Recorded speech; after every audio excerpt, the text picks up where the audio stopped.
Understanding a tour de force, unraveling its meaning and usage.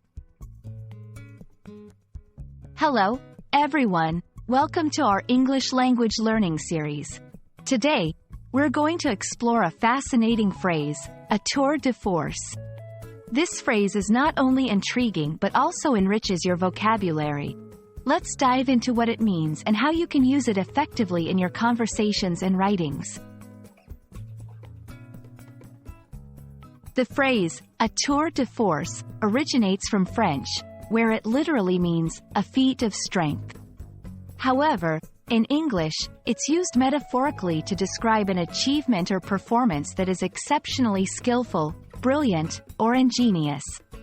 It's often used in the context of artistic, literary, or other creative endeavors to signify something that is impressive due to its technical skill, innovation, or complexity.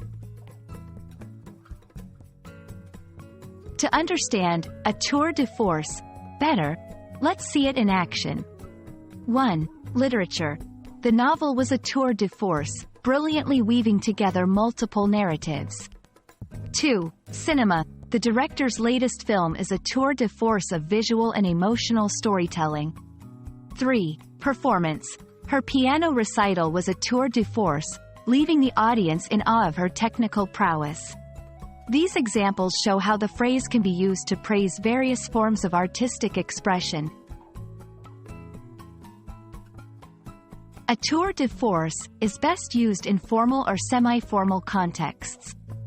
It's a great way to express admiration for someone's exceptional talent or effort.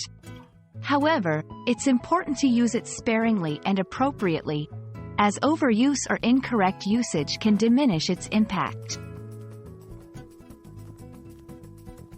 I hope this video helps you understand and use a tour de force in your English conversations and writings.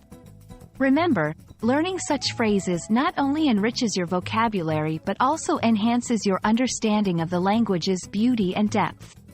Happy learning, and see you in our next video.